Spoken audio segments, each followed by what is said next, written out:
"Why does he never speak, mother?" The young princess's voice trembled beneath the soft hum of the palace wind chimes. Her question floated across the marble hall, where silence had long become the language of the mysterious human her mother had brought home from a distant war. Queen Alara turned away from the balcony, her silver gown catching the glow of the alien suns. "Because, my dear Lyra, some men carry storms within them. To speak would be to unleash them." And so began the story of Unveil, the silent human. Husband one, who never raised his voice, never showed anger, and never once told anyone of his past. The palace of Aurelian shimmered like molten gold beneath twin moons. Its towers pierced the clouds, and its people, the Aurelians, beings of radiant skin and melodic voices, lived in peace under their queen. Yet behind that peace simmered a quiet discontent. Why had their queen married a voiceless alien from Earth? Un walked through those halls each day in humble composure. His human eyes gray as dawn watched the empire's nobles whisper and bow only out of duty, not respect.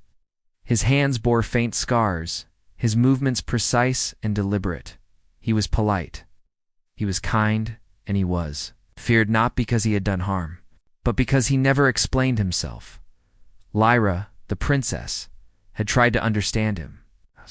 She'd asked him about Earth, about why he always woke before sunrise, about why he stared so long at his sword, the one blade he kept wrapped in black cloth, hidden in a wooden chest. He never answered, only smiled faintly and looked away. But one night Lyra heard something strange. From her chamber balcony, she saw him in the palace courtyard, standing barefoot in the cold mist, his sword unsheathed. The blade shimmered with light that was not of Aurelian nor unearth-like, the reflection of memory itself. He moved with haunting grace, each strike whispered through the air like a forgotten hymn. His face was calm, but his eyes burned with sorrow deep enough to drown an empire. Lyra held her breath. She dared not move.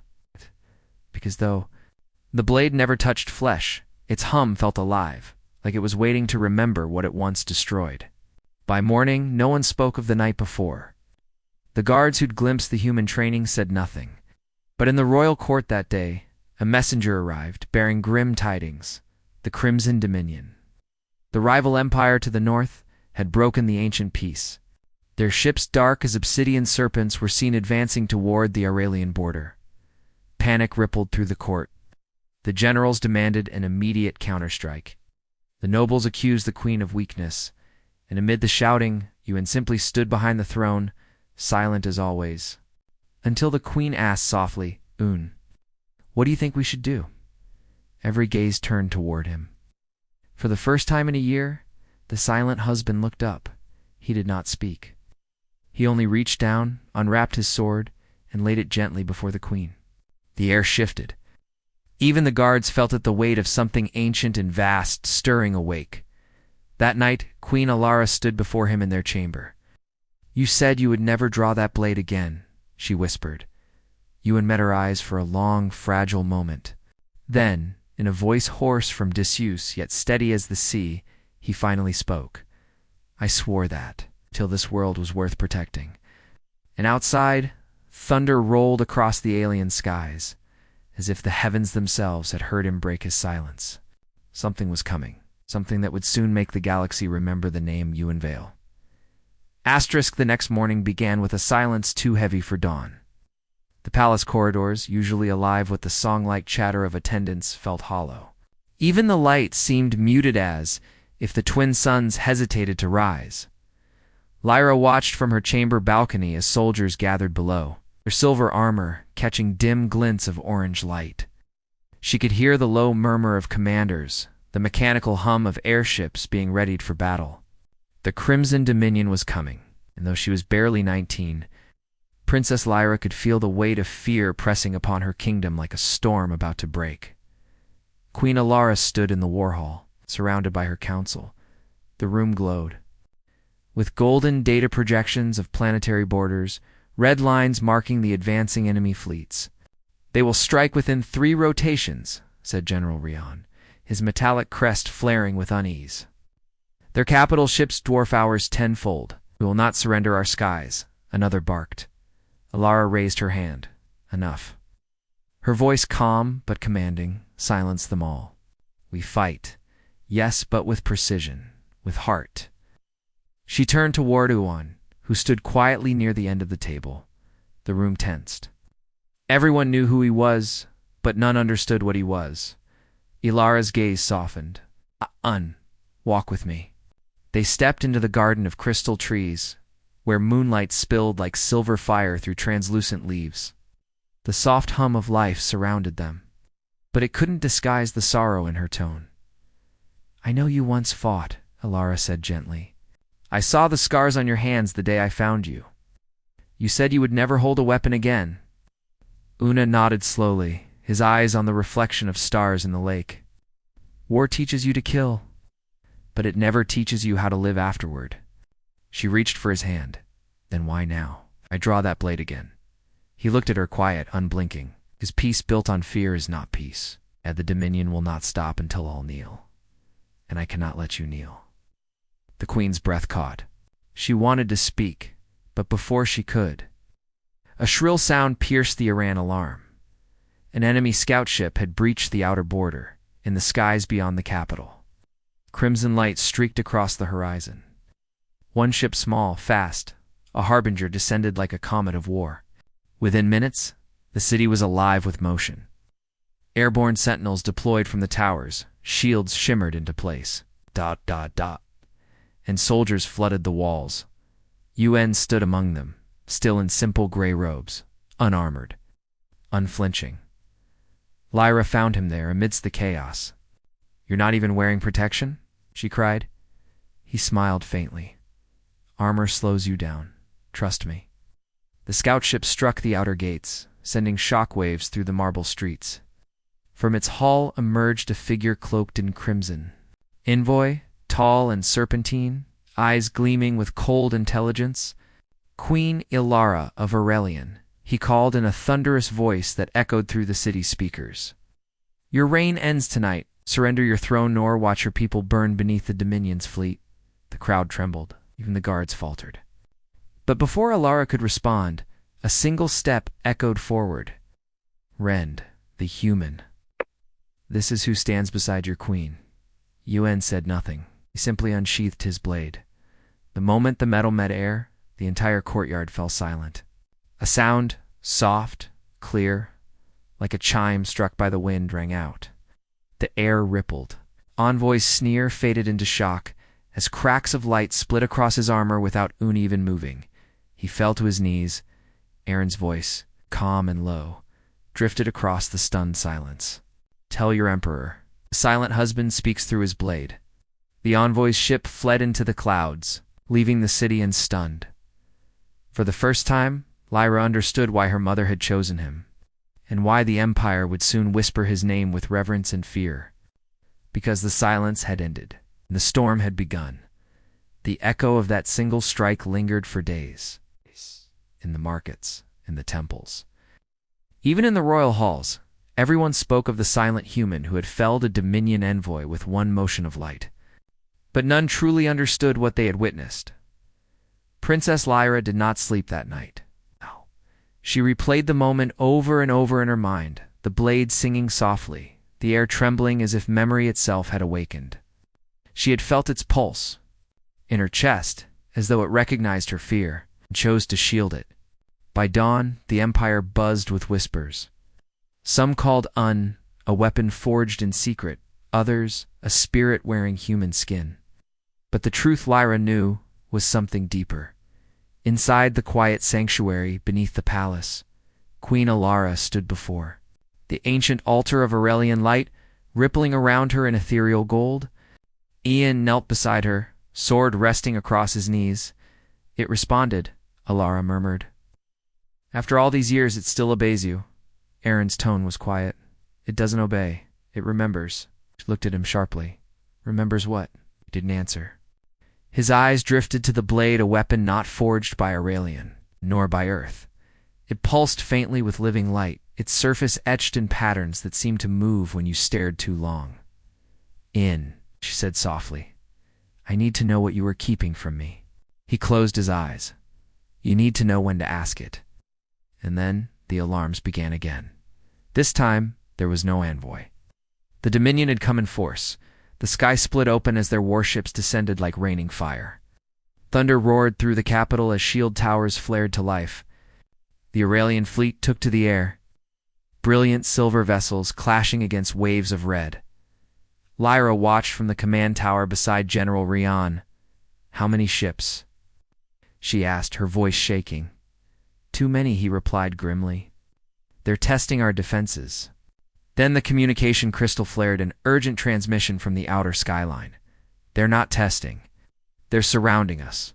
Lyra froze. Aurelian skies were filling with red light. The Dominion had encircled the capital.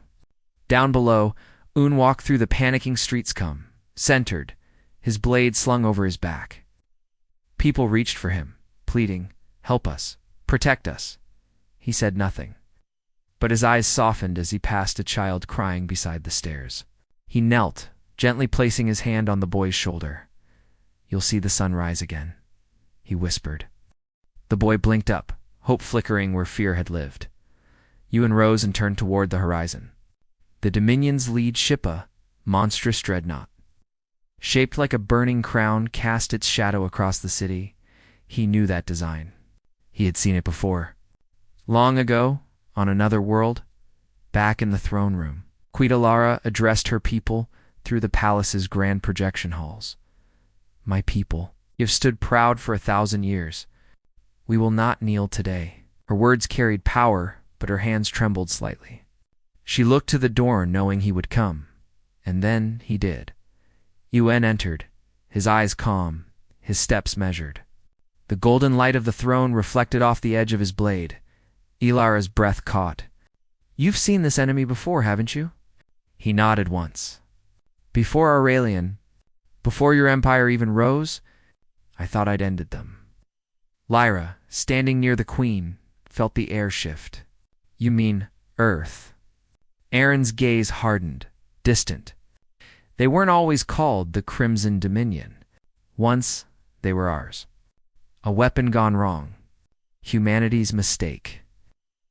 A deep, shuddering explosion rocked the city.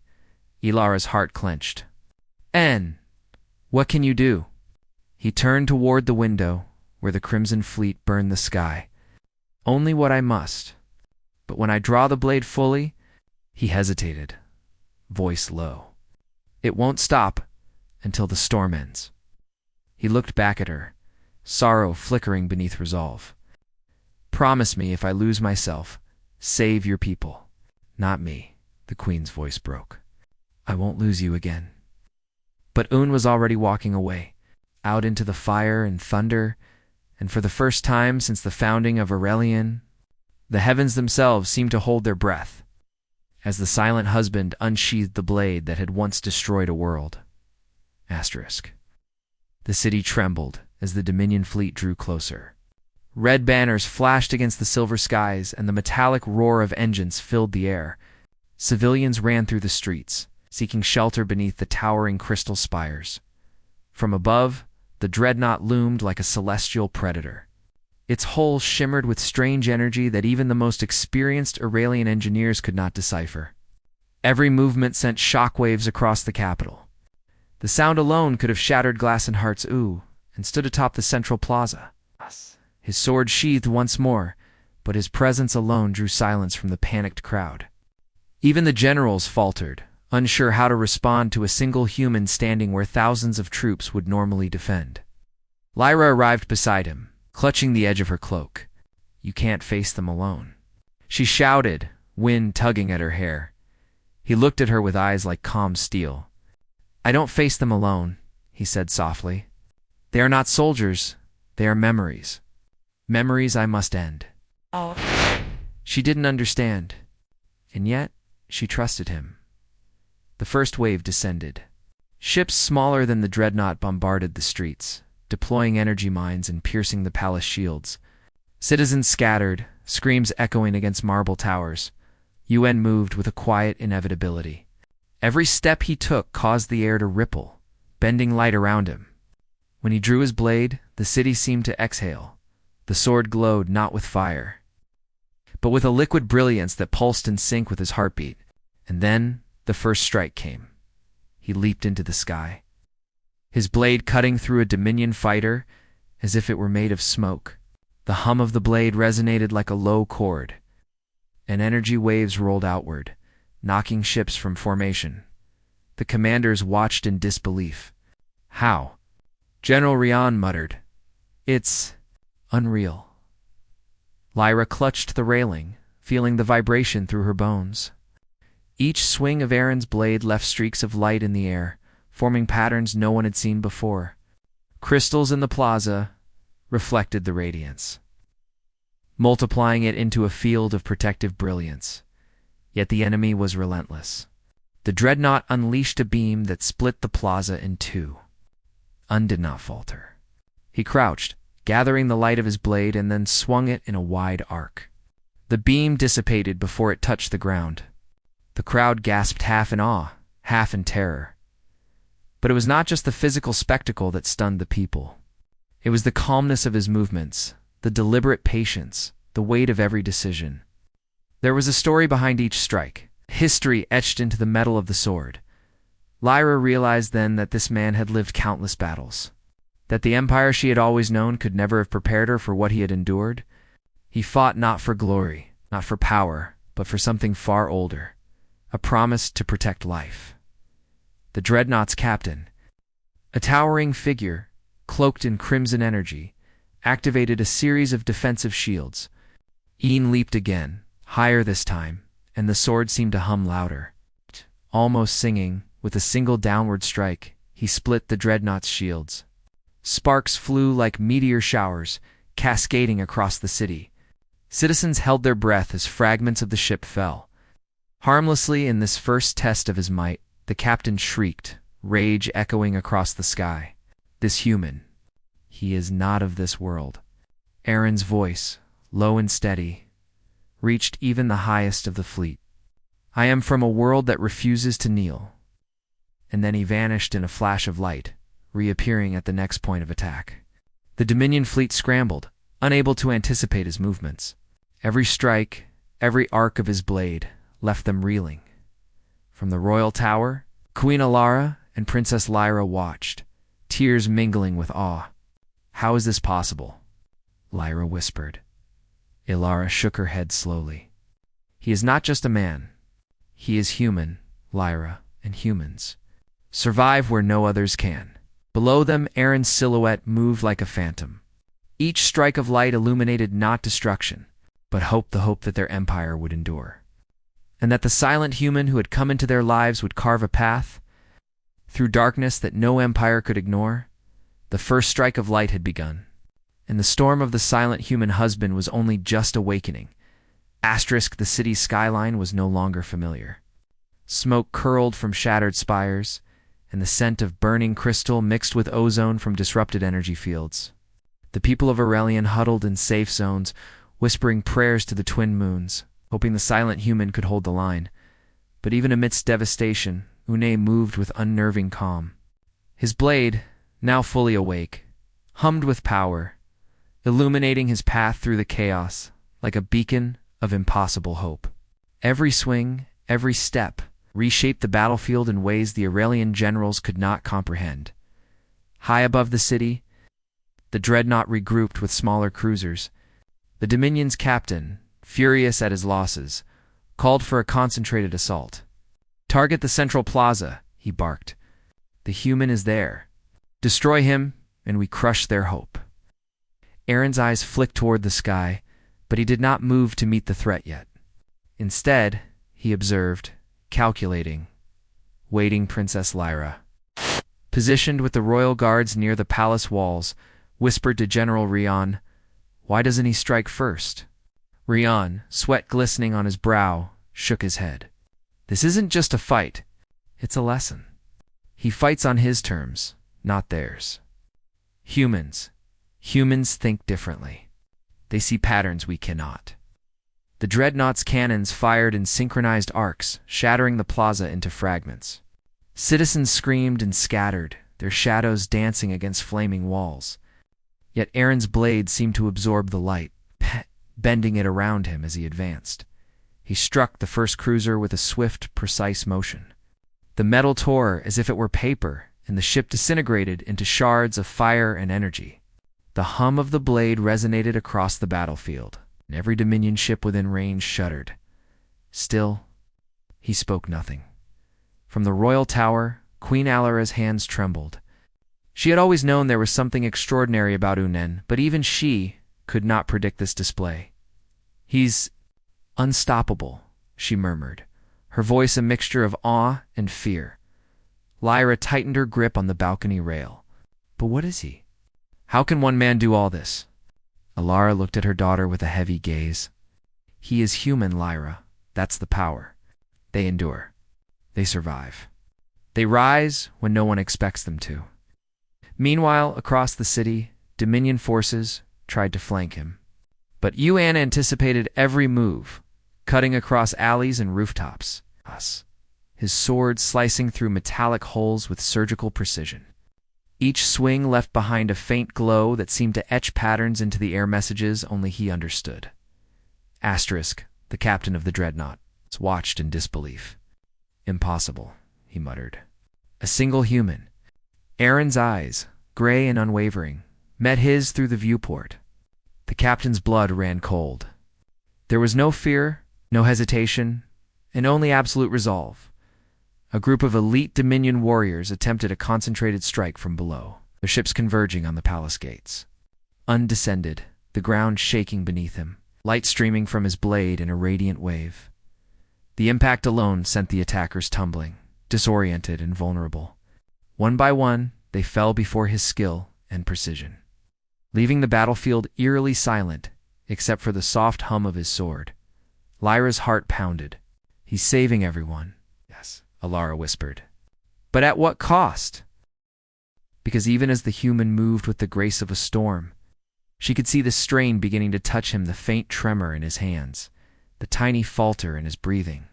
Every fight took something from him, something deeper than the city could understand, and yet he kept moving forward. For the people of Aurelian, the silent human husband was no longer just a protector. He had become a living shield, a symbol that one life, one will, now would defy an entire empire of cruelty and fire. But the dreadnought remained, its massive shadow still looming. And Yuan knew that this first wave was merely the prelude. The storm was far from over. Asterisk, the aftermath of the first wave left the city trembling, its streets scorched, and its citizens weary. But hope lingered like a fragile ember. Even the skies bore witness to the humans' fury, a trail of light streaking through the smoke. Proof that the impossible had been achieved. Yuan stood atop the highest plaza. The glow of his blade dimmed but still alive. Around him, the shattered remnants of Dominion cruisers smoldered like fallen stars. He did not breathe heavily. He did not celebrate. Silence remained his armor, even amid victory. Princess Lyra ran to his side, her boots clattering against broken marble. "In? You hurt?" He shook his head slowly, still surveying the horizon. "I am fine," he said softly, almost as if repeating the truth to himself. "But the fleet, they're regrouping. They'll strike again," she pressed. Worry sharpened her tone. Aaron's gaze turned toward the twin moons, reflecting faint starlight. "Yes," he replied. "And when they do, I will be ready. But not for them alone. For what comes after." Lyra frowned. "After? What comes after? They can't possibly—" He interrupted her gently. "This is only the beginning. I've fought enemies that don't just aim to conquer, they aim to erase, to forget, to rewrite everything that lives." Her heart sank. The weight of his words pressed down on her like the heavy silence of a tomb. And yet, in that same moment, she understood something deeper. Yuan was not just a fighter. He carried the memory of countless lives, countless battles, and a promise he could not break. The Dominion fleet, regrouping beyond the horizon, unleashed their second wave. It was larger, deadlier ships, moving in perfect synchronization, beams cutting the clouds like jagged lightning. Civilians below panicked anew, yet soldiers found courage when they saw him moving. Aaron's movements became poetry in chaos. Every swing of his blade was precise, every leap calculated. Ships disintegrated before they even reached the city walls, shredded into fragments that rained harmlessly down. His sword hummed, a low vibration that resonated through stone and sky alike, almost as if the city itself were singing in his defense. Even the elite Dominion captain, watching from the dreadnought, was beginning to understand the futility of conventional attacks. No human should have this power, he muttered. It defies logic, defies order.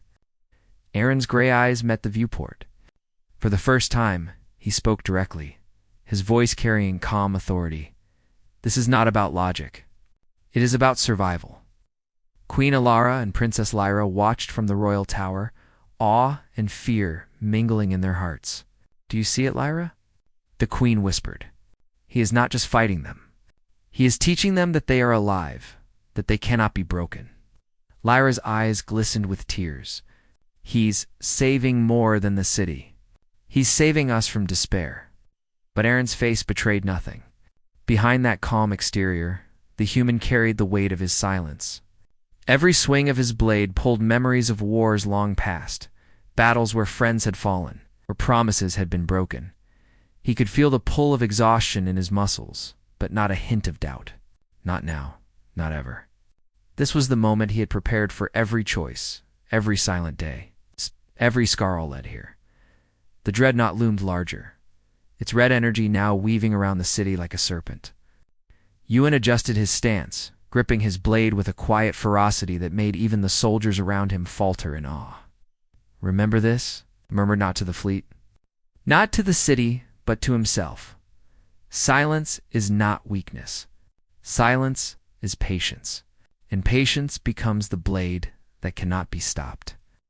The storm of the silent human husband was approaching its crescendo, and when the next strike came, the entire empire would witness a power no one had dared imagine, one born from humanity, resilience, and the promise to protect all that was sacred.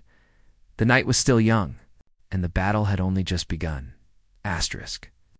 The crimson sky burned with fire and energy as the Dominion's dreadnought descended closer, casting a monstrous shadow over Aurelian. Smoke spiraled from shattered rooftops. Fires flickered like restless spirits, and yet amidst the chaos, one figure moved with absolute calm. Unveil stood at the central plaza, his sword fully unsheathed now.